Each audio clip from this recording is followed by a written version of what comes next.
Kata sukses mungkin gampang diucapkan ya, tapi lebih sulit untuk dipertahankan.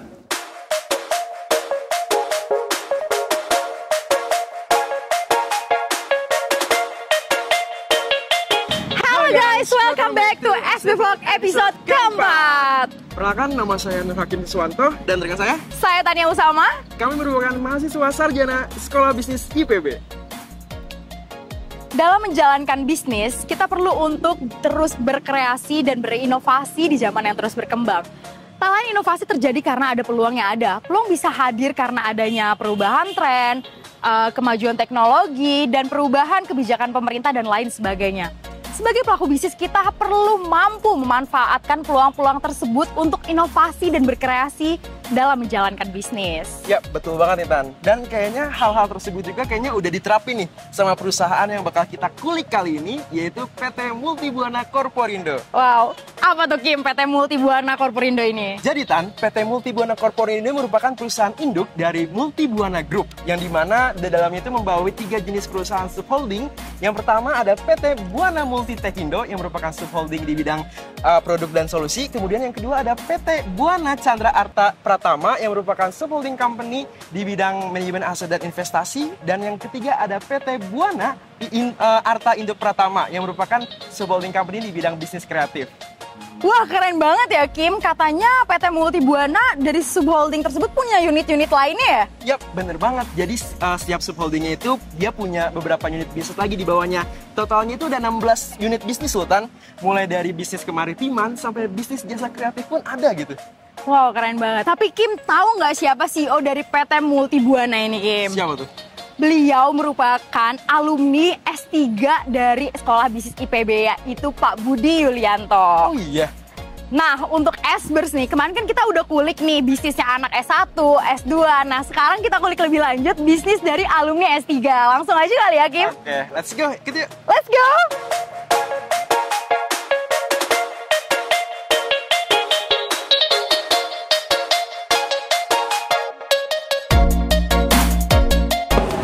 Nah, S-Bers, sekarang kita udah sampai nih di office-nya PT Multibuana yang berlokasi di Jakarta Utara. Yap, betul banget. Tanpa basa-basi lagi, yuk kita langsung masuk aja.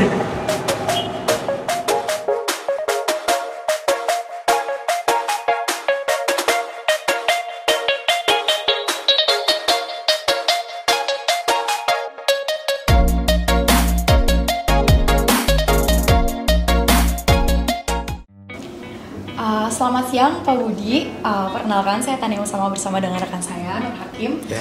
Kami merupakan mahasiswa sarjana bisnis Sekolah Bisnis IPB. Ya baik, jadi Bapak tujuan kami ke sini adalah untuk meliput bisnis Bapak, yaitu Bapak sebagai CEO dari PT Multibuana Corporindo dan juga sekaligus alumni dari program Doktor Manajemen dan Bisnis SBIPB ya Pak, pada konten SB Vlog kali ini. Benar. Iya, benar banget. Mungkin kita boleh nih Pak bertanya terkait PT Multibuana Corporindo ini seperti apa nih Pak? Ya, PT Multibuana Corporindo adalah satu holding company. Nah, di bawah PT Multibuana Corporindo ada 3 subholding. Mungkin bisa dilihat di company profile kami ya. Nah, dari 3 subholding tersebut ada bisnis unit yang membawahi di bawah subholding tersebut. Nah, dari induk perusahaan kami adalah PT Multibuana Corporindo. 3 subholdingnya adalah PT Buana Multitekindo, adalah subholding produk dan solusi. Buana Chandra Arta Pratama adalah subholding di bidang aset manajemen dan investasi. Dan yang terakhir adalah Buana Arta Indo Pratama adalah subholding di digital business. Nah, ketiga subholding tersebut jelas karakter bisnisnya berbeda ya. Kalau di produk solusi itu adalah project based, jadi adalah bisnis jangka pendek ya, dan biasanya dari kita dapat kontrak sampai berakhir kontrak itu tidak lebih dari 1 atau 2 tahun maksimal. Nah, kalau di subholding kedua di bidang investasi dan aset manajemen itu jauh lebih panjang karena kami investasi di berbagai bisnis ya.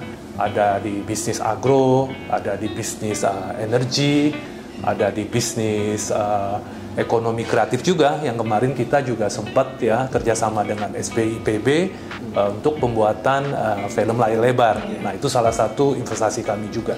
Nah di luar itu kami juga ada investasi di F&B, jaringan restoran.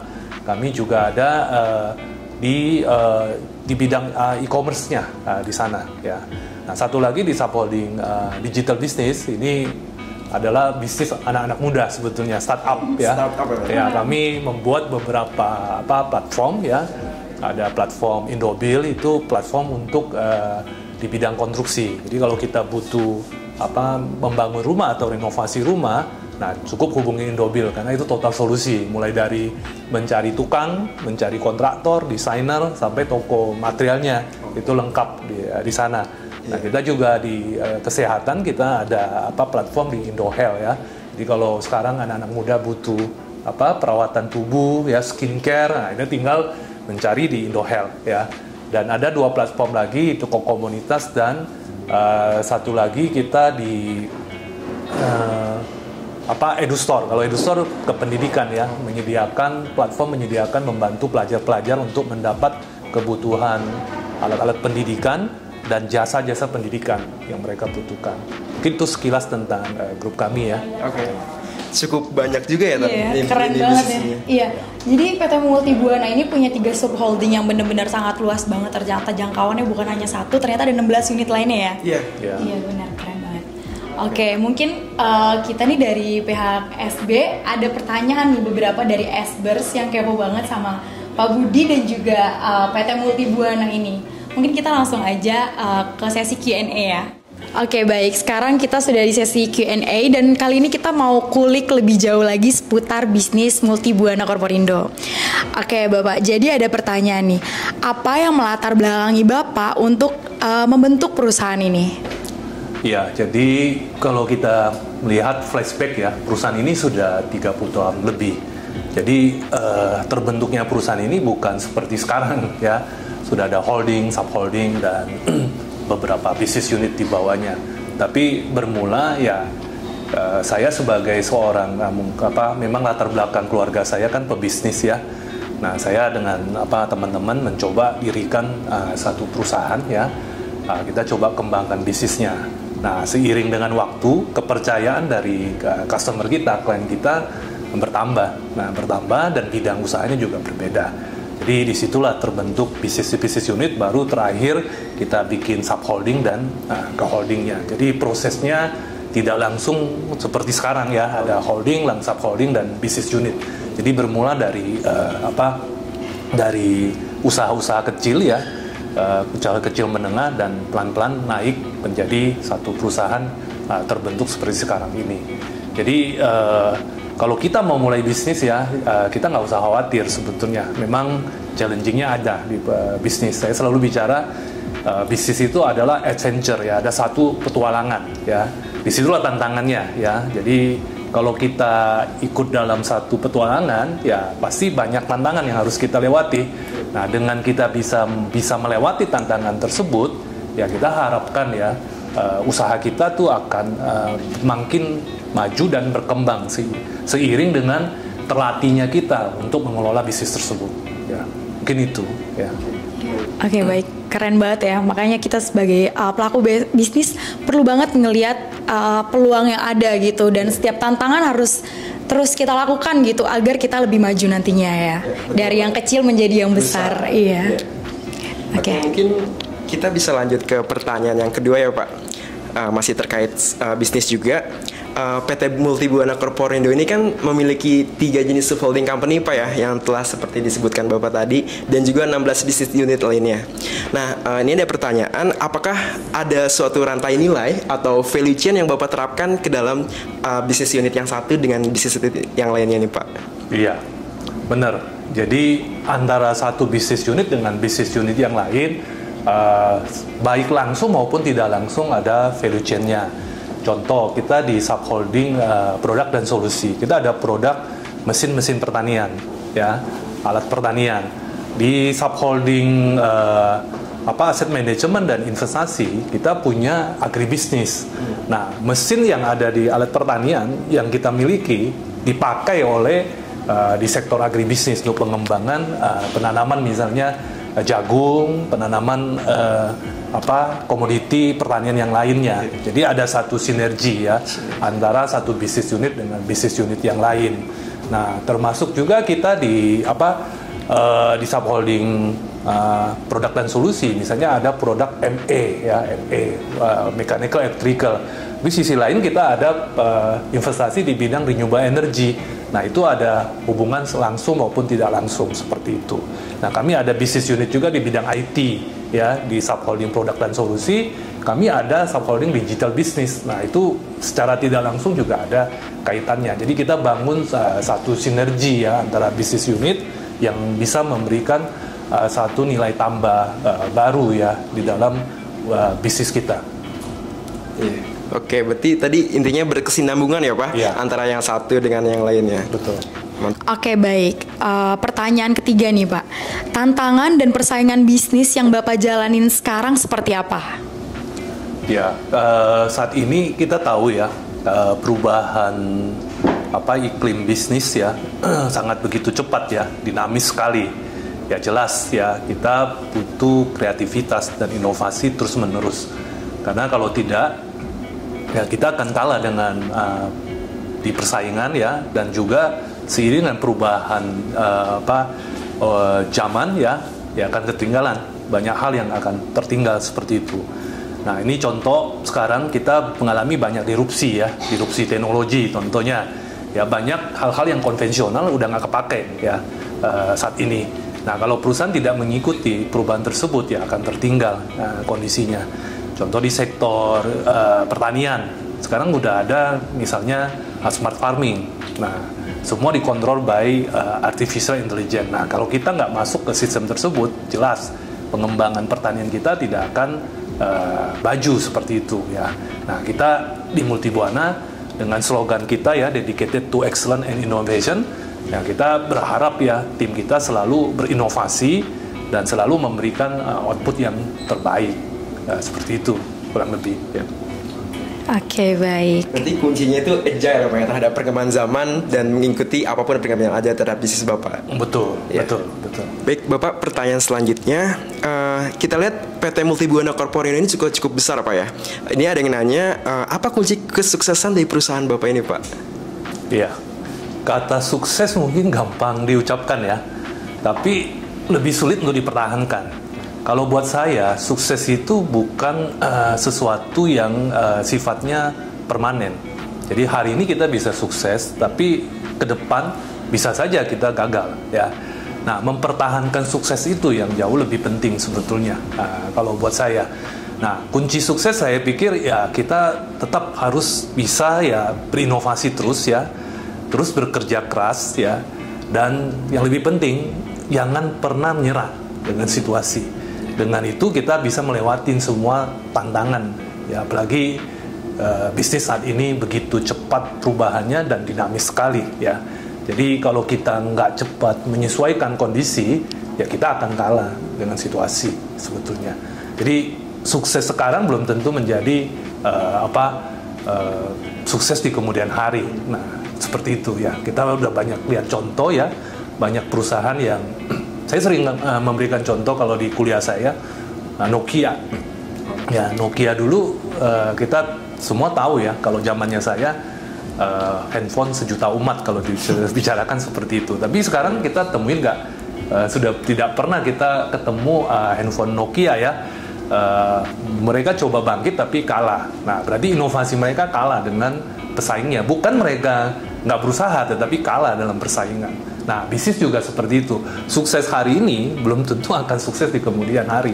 Nah, bagaimana mempertahankan sukses tersebut, itu yang menjadi tantangan buat kita sebagai pelaku bisnis. Oke, berarti kuncinya bagaimana kita memaintain kesuksesan yang telah kita dapat gitu Pak ya, supaya sustainable dan berkelanjutan ke depannya. Oh, betul. Ya. Oke, baik Bapak. Pertanyaan yang kelima, ekosistem seperti apa yang Bapak ingin terapkan dalam PT Multibuana Corporindo ini? Ya, kalau bicara ekosistem, kita pasti akan melihat ya seluruh stakeholder yang terlibat di dalam ekosistem tersebut. Nah, yang mau kita bangun, kita harapkan ya di dalam stakeholder itu bisa saling mendukung ya, misalnya kita setiap bagian ya, antara bagian produk dengan bagian marketing ya, bagian marketing dengan bagian keuangan dengan bagian operational. Di situ harus ya, kita bangun harus saling mendukung, karena bukan pekerjaan mudah ya untuk mengkonekkan stakeholder yang ada di dalam satu perusahaan ya, untuk menjalankan satu kolaborasi ya, dan saling bisa bersinergi untuk membangun mencapai tujuan yang sudah ditetapkan bersama, seperti itu. Nah, kuncinya saya pikir kembali lagi ya, ada dari kita kemauan untuk bekerja sama antara satu dengan yang lain. Tapi kalau sering kita membawa ego sektoral kita ya, jadi misalnya saya lebih dibutuhkan dibandingkan yang lain, atau sebaliknya, kondisi ini yang akan membuat kondisi membangun satu sinergi yang tidak bisa berkelanjutan. Mungkin itu kurang lebih yang bisa saya sampaikan. Oke, baik Bapak. Ini kolaborasi antara satu dengan yang lainnya Pak ya, diperlukan dalam. Oke, baik.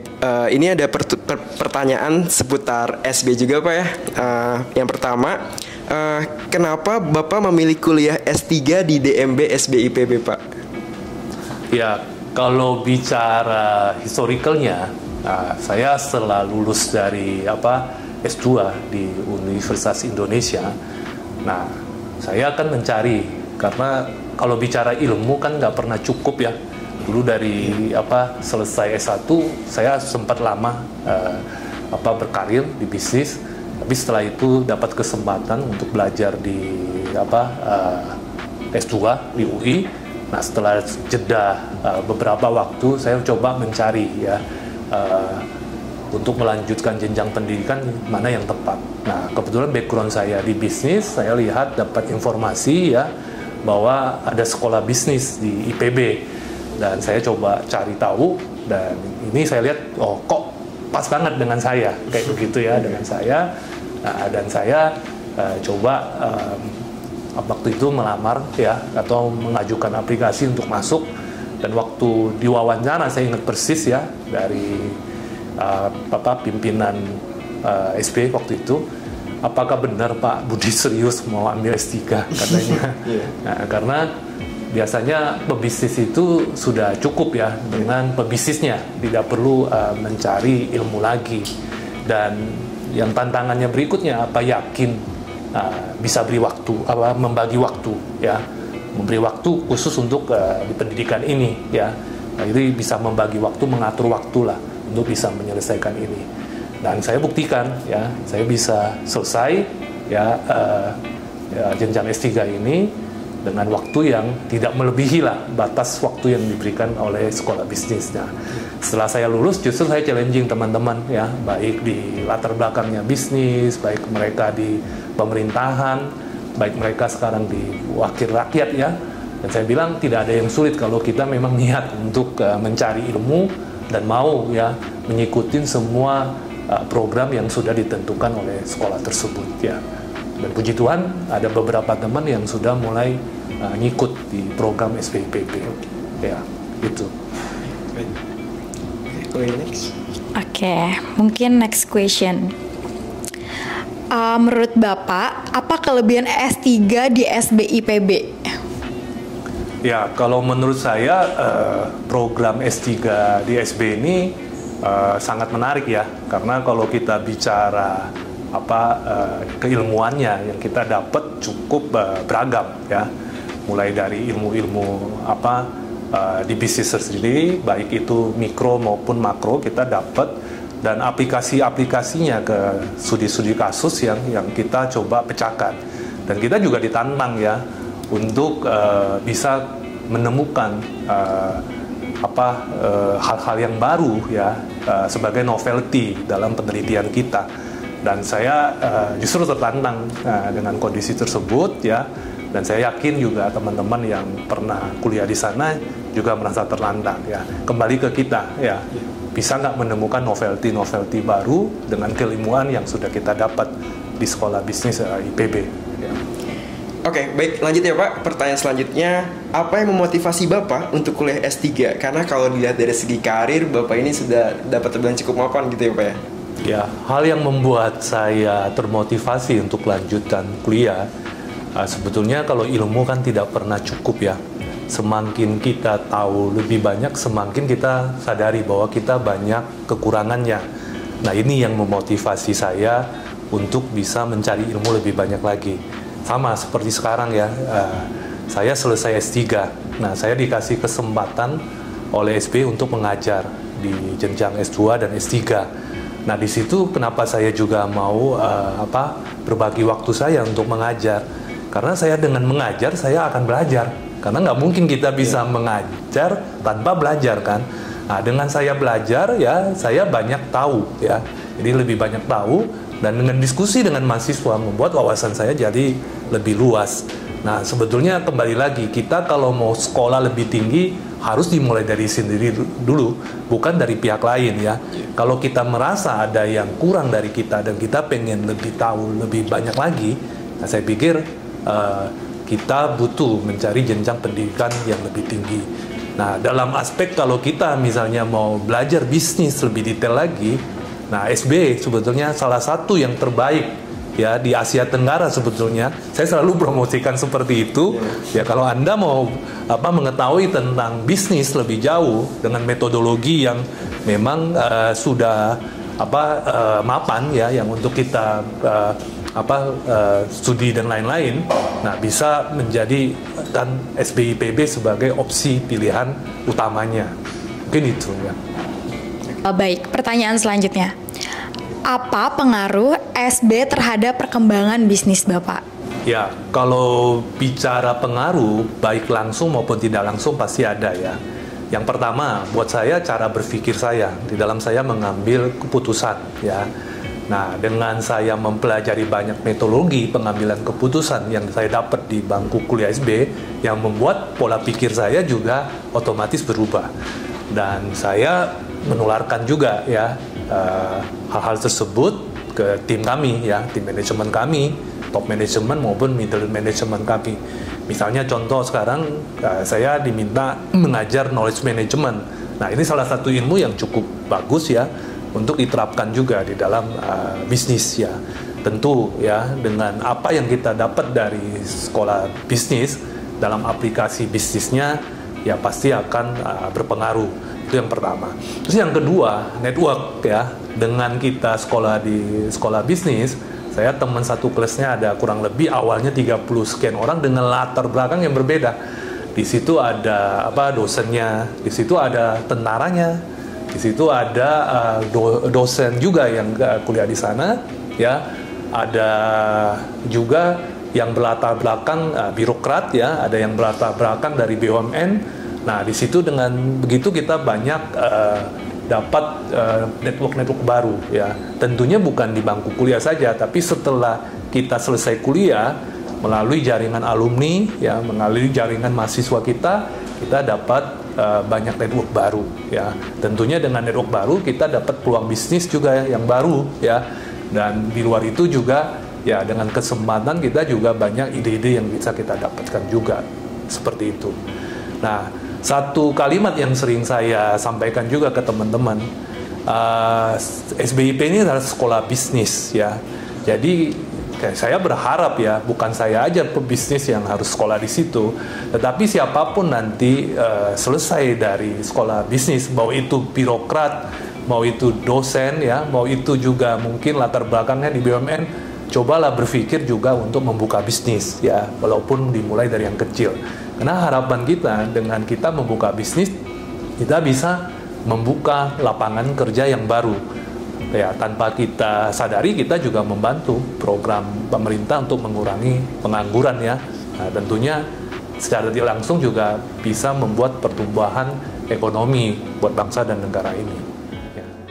S-Burst, kita nggak kerasa banget kita sudah berada di penghujung vlog nih. Oke, kami mau mengucapkan terima kasih kepada Pak Budi yang sebesar-besarnya atas waktu dan kesempatannya kita dapat hadir di tempat Pak Budi di office PT Multibuana Corporindo ini. Kami sangat menghargai kesempatan ini untuk dapat berbincang-bincang langsung dengan Bapak CEO-nya, Pak Budi, untuk mendapatkan wawasan secara langsung nih. Ya. Sekali lagi terima kasih Bapak atas waktu dan kesempatannya. Kami mengucapkan sukses selalu untuk PT Multibuana Corporindo. Ya, sama-sama. Juga terima kasih juga kesempatannya ya untuk bisa berbagi pengalaman dan sharing ya tentang baik di bisnis maupun pengalaman saya di bangku kuliah di Sekolah Bisnis IPB. Terima kasih. Oke, experts. Jadi itulah wawancara kami dengan CEO PT Multibuana Corporindo, Bapak Budi Yulianto. Iya benar banget experts. Untuk kalian nih yang mau tahu lebih lanjut lagi terkait Sekolah Bisnis IPB dan vlog-vlog lainnya beserta alumni bisnis lainnya seputar tentang bisnis lainnya, terus ikutin SD Vlog kita ini. Ya, benar banget. Oke, mungkin cukup sekian dari kita ya. Oke, see you on the next vlog. Bye. Saya Budi Yulianto, saya dari program doktoral DMB 11 Sekolah Bisnis IPB. Nah, harapan saya untuk generasi-generasi ke depannya, jangan Anda takut untuk memulai bisnis. Sekalipun ya, bisnis adalah petualang ya. Saya selalu katakan bisnis adalah adventure ya. Jadi, dengan kita berbisnis, kita sebetulnya akan merasakan petualangan ya. Dan kalau kalian ingin ya, mendapat tips bisnis ataupun cara berbisnis yang baik, kalian bisa belajar ya. Di mana tempat belajar yang paling tepat? Sekolah Bisnis IPB. Saya rasa adalah institusi yang paling tepat untuk kita dapat belajar bisnis dengan baik dan benar.